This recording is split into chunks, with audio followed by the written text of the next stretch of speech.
Sebutkan saudara kita tentang Nahdlatul Ulama NU. Sebutkan tentang saudara kita yang ada di Persis. Sebutkan sesaudara kita yang ada di kelompok perjuangan Ikhwanul Muslimin. Sebutkan sesaudara kita yang mana saja yang akan kita sebutkan. Mereka Ahlus Sunnah wal Jamaah seluruhnya. Berangkat dari kelebihan dan kekurangan mereka. Mereka saudara kita, kita saudara mereka.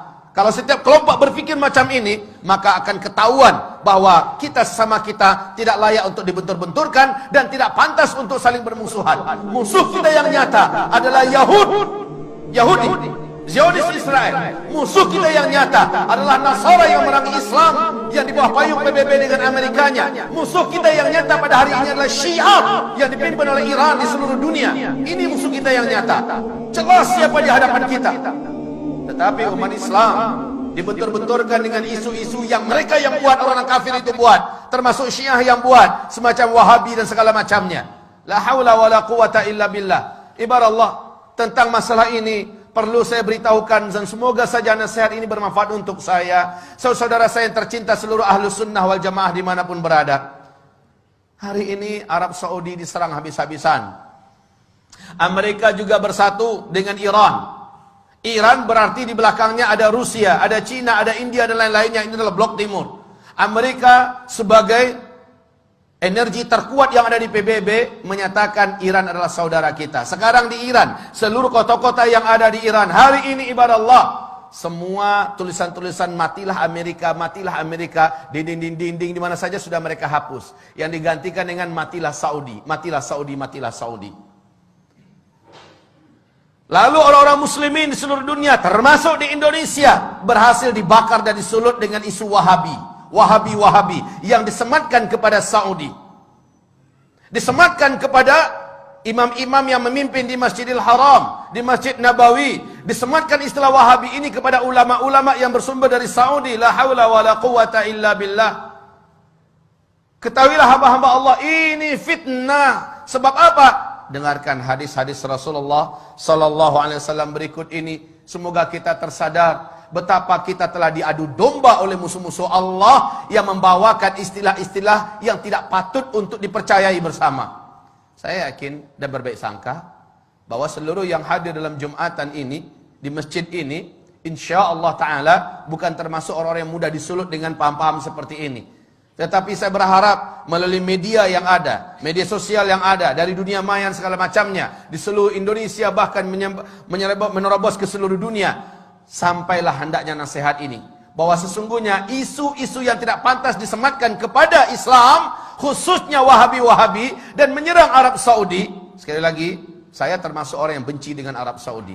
Dulu, kenapa? Loyalitas Arab Saudi pada Amerika, loyalitas Arab Saudi kepada Zionis Israel, loyalitas mereka. Tapi ketika Arab Saudi jatuh ke tangan orang yang saleh, insyaallah, Allahu a'lam, di tangan Raja Salman, bagaimana dia mendeklarasikan kesatuan umat Islam di atas kepentingan Islam, bagaimana dia bersumpah bahwa akan membebaskan Al-Quds, bagaimana dia menyatakan baraknya terhadap segala macam kejahatan-kejahatan yang dilakukan oleh Timur dan Barat, terkhusus oleh PBB, dan tidak mau lagi diatur oleh PBB. Lihat bagaimana sekarang Islam benar-benar menjadi perhatian utama, dan sejak itu Amerika berpihak kepada Iran. Sejak itu Amerika bertekad untuk menghabisi Ahlus Sunnah wal Jamaah melalui lokomotif yang paling benci kepada Islam, yaitu Syiah. Maka kaum muslimin, perhatikan sekarang. Rasulullah bersabda sallallahu alaihi wasallam, "Inna ad-din la ya'rizu ila al-Hijazi kama ta'rizul hayyah ila juhriha." Sesungguhnya agama ini pada akhirnya nanti akan kembali berpusat dan berfokus kepada Hijaz, sebagaimana berpusatnya dan berkutatnya ular di dalam lubangnya. Hijaz itu adalah Makkah, Madinah, Taif. Ini yang Hijaz. Di zaman-zaman fitnah, Islam akan kembali berkutat atau berkonsentrasi di Hijaz. Dan ini sekarang difitnah sebagai Wahabi-Wahabi. Rasulullah sallallahu alaihi wasallam ceritakan oleh Abu Hurairah, semoga Allah ridha kepadanya, Rasulullah bersabda, "Innal Islam bada'a ghariban wa sayaudu ghariban kama bada'a." Islam mula-mula datang, dia adalah aneh, dikucilkan dan tidak diterima. Nanti ketika di akhir zaman Islam akan kembali dianggap aneh, dikucilkan dan kembali tidak diterima. Justru oleh umatnya sendiri. Wa huwa ya'rizu bainal masjidaini kama ta'rizul hayyatu fi juhriha. Dan Islam ini, kata Rasulullah sallallahu alaihi wasallam, hanya akan terpusat di dua masjid ini, yakni Masjid An-Nabawi dan Masjidil Haram, berarti di Mekah dan di Madinah, ya. Kama ta'rizul hayyatu fi juhriha, sebagaimana ular berpusat di dalam lubangnya.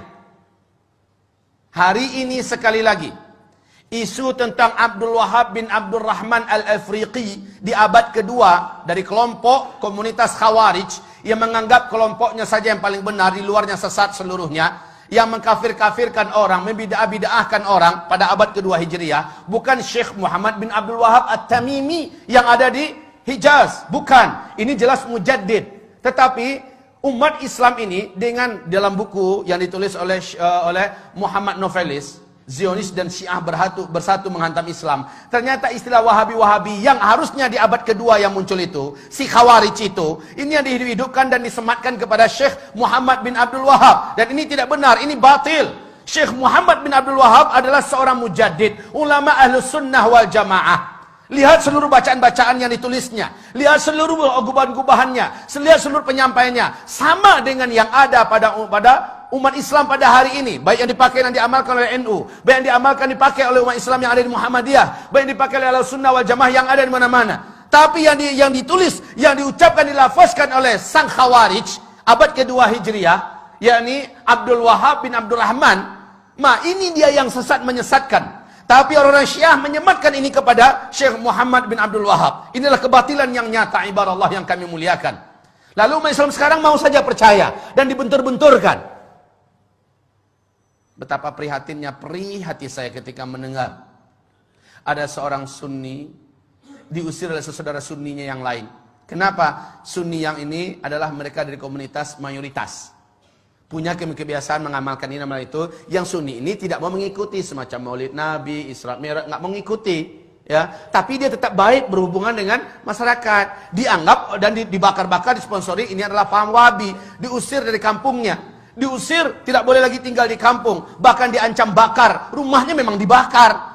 Sampai-sampai ketika disakiti sekeluarga, padahal sama-sama Sunni, yang bertepuk tangan Syi'i, orang Syiah, karena kompor yang mereka nyalakan telah membakar sesama umat Islam.